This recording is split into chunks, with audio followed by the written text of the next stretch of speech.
उनको थोड़ा देख लेते हैं, उनका किस तरीके से यौगिक मैनेजमेंट। तो यहाँ पे जो है सबसे पहले दिया गया माइग्रेन।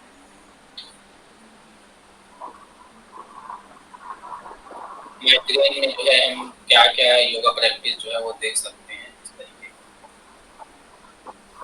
तो यहाँ पे जो है सबसे पहले दिया है कौन कौन सी जो है कर्म क्रिया दे सकते हैं। तो यहाँ पे कुंजल दे सकते हैं, नेति दे सकते हैं, संप्रक्षालन दे सकते हैं। ठीक है। अगला है कौन कौन से आसन जो है वो प्रेफर किए जाने चाहिए माइग्रेन के लिए। तो उसमें आपका पादहस्तासन, ठीक है। दूसरा है सेतु बंधासन, तीसरा है बाल आसन मतलब चाइल्ड पोज, मांझारी आसन, कैट पोज, पश्चिमोत्तानासन, अधोमुख श्वानासन जो माउंटेन पोज का एक वेरिएशन होता है। ठीक। ये हम जो है जो विन्यासा वाला जो सीरीज होता है उसमें करते हैं।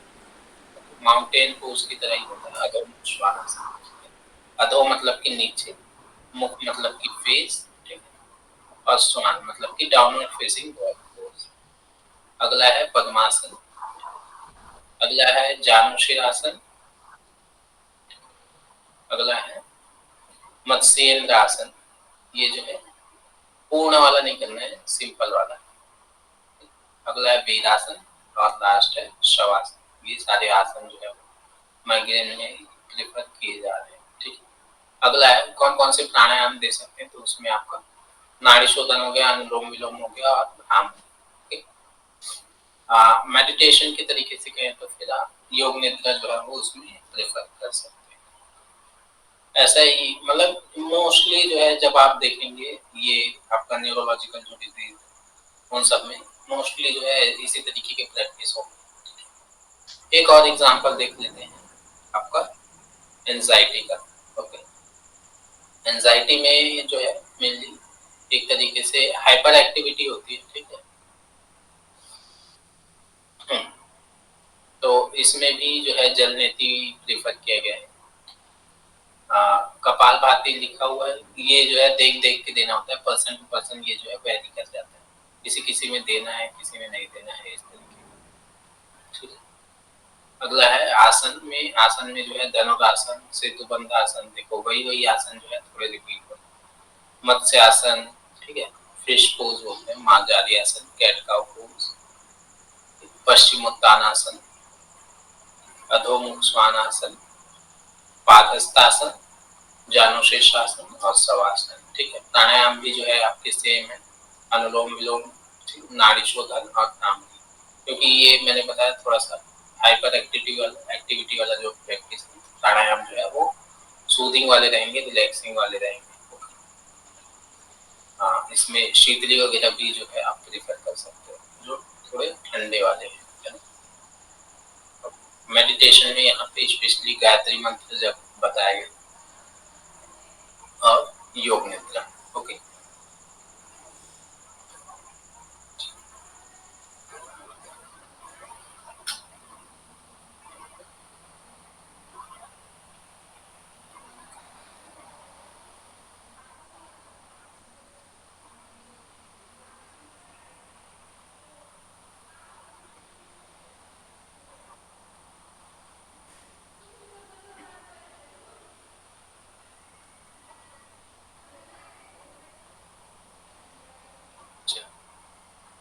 एक हमने लास्ट जो है सर्कुलेटरी सिस्टम पढ़ा था ना, कार्डियोवास्कुलर सिस्टम, उसमें एक डिजीज है जिसको हम बोलते हैं हाई बीपी या फिर हाइपरटेंशन। ओके। तो उसके लिए कौन कौन से जो योगा प्रैक्टिस है वो प्रेफर किए जा सकते हैं। तो वो है आपका जल नेति।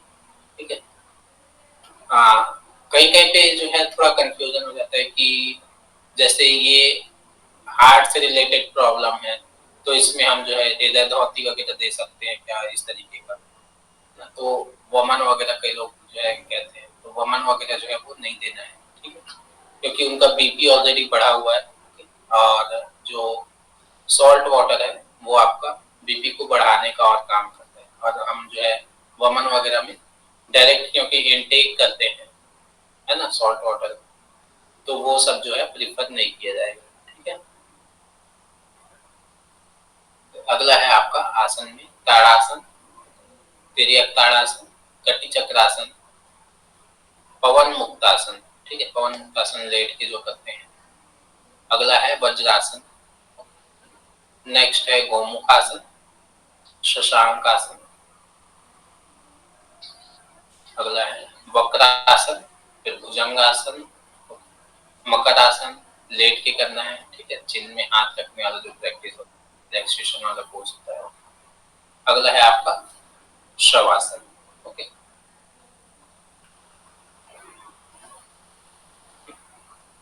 नेक्स्ट है कौन कौन से प्राणायाम दे सकते हैं। तो प्राणायाम में जो है आपका, क्योंकि हाई बीपी है तो फिर इसमें किस तरीके के प्राणायाम देंगे।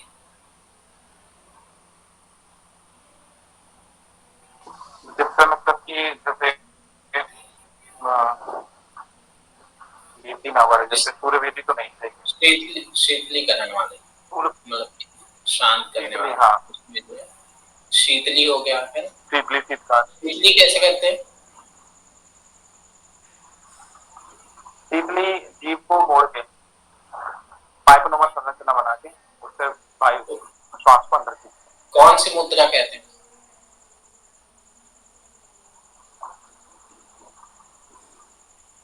कौन सी मुद्रा। कोई मुद्रा लगाते हैं उसमें।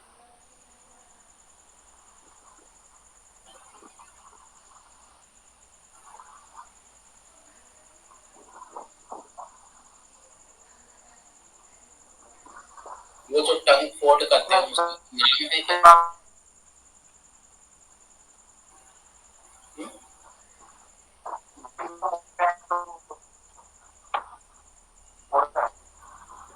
उसका नाम नहीं पता था मुझे। चलो ठीक, काके मुद्रा बोलते हैं उसको। ओके, कौवे के चोंच के तरीके से बनाते हैं।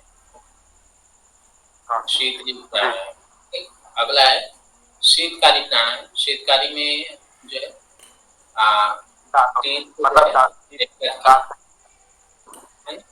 उस तरीके से शीतकार किया जाता है। अगला है अनुलोम विलोम। ठीक है, अल्टरनेट नॉस्ट्रिल ब्रीथिंग। ठीक है, उसी में ही नाड़ी शोधन, मतलब कि इसमें थोड़ा रेशियो वगैरह ऐड हो जाता है, जैसे कि आपका अनुलोम विलोम ही करना। लेकिन जो है प्रैक्टिस में, जैसे शुरू शुरू में उसको प्रैक्टिस नहीं है तो उसमें जो है कुंभक वगैरह नहीं कराएंगे। ठीक है, क्योंकि नाड़ी शोधन में जो है कुंभक होता है ना बीच में, ग्रीन होल्ड होता है। ठीक है, तो ये चीज थोड़ा सा ध्यान देके करना होता है। अगला है भ्रामरी प्राणायाम। ठीक है, भ्रामरी लास्ट में जो है प्रेजेंट किया जाता है।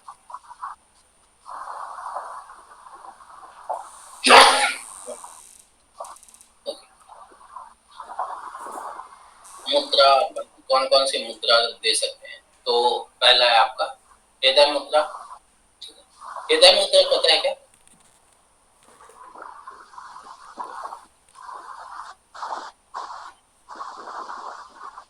सर आपने बताया तो था एक बार।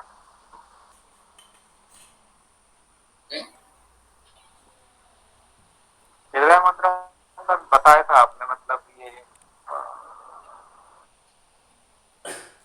उंगलियां होती, अंगूठा और बीच उंगली को और उसको नीचे करके ऐसे देते हैं।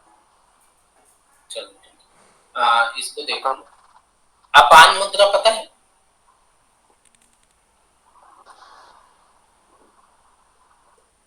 अपान मुद्रा जी सर आपने बताई तो थी एक बार।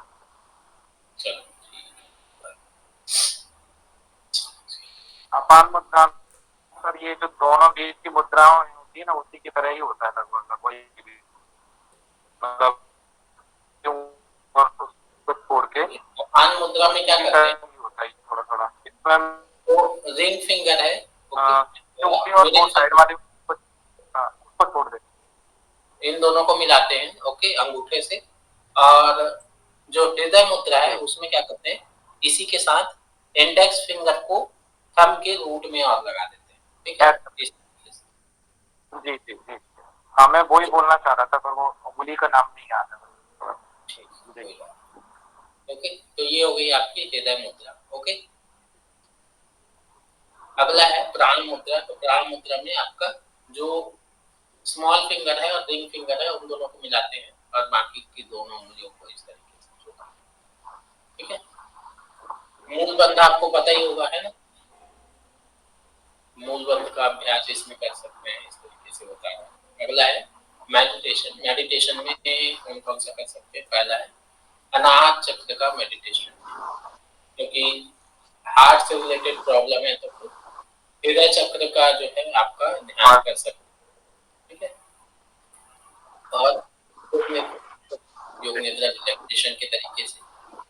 अच्छा, एक और कंसेप्ट बताने का कि बीपी जो है वो कहते हैं ना कि कौन से लेवल, कौन से स्टेज में है, कौन से लेवल में है। तो ये आपका बीपी का चार्ट है। ठीक है, नॉर्मल बीपी जो है वो आपका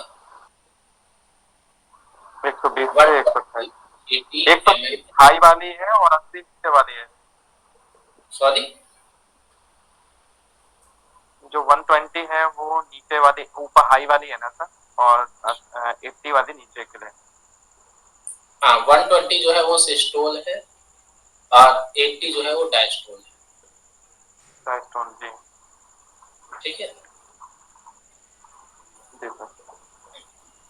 तो 120/80 अगर कहीं पे मतलब बीपी अगर चेक कराओ तो 120/80 अगर लिखा हुआ है तो वहां पे वो बीपी जो है वो नॉर्मल है।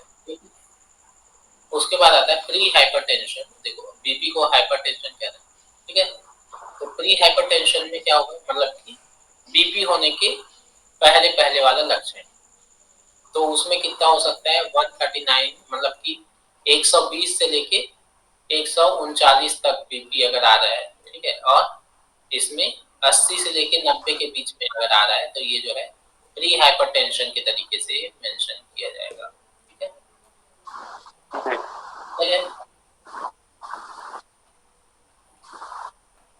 ओके। जी सर, अगला है क्लियर है। आईबीपी का स्टेज 1। आईबीपी का स्टेज 1 जो है वो है आपका 159, मतलब कि 140 से लेके 159 तक अगर है ना सिस्टोल, और 90 से लेके 99 तक अगर डायस्टोल है तो वो जो है आपका आईबीपी का स्टेज 1। हाई भी। अगला है आपका स्टेज 2। स्टेज 2 में अगर 160 से ज्यादा है और 180 से अगर कम है। ठीक है, 160 से ज्यादा लेकिन 180 से कम, और जो डायस्टोल है वो 100 से ज्यादा लेकिन 110 से कम। ठीक है, तो ये आपका स्टेज 2 होगा। ठीक है, और ये आपका लास्ट स्टेज, स्टेज 3, जिसमें 180 से भी अगर बढ़ गया, ठीक है, और जो डायस्टोल है वो 110 से ऊपर चला गया तो ये जो है आपका आईबीपी का थर्ड स्टेज कहलाता है। ओके, जी। बस आज इतना ही बताना था, थोड़ा सा ही कंसेप्ट।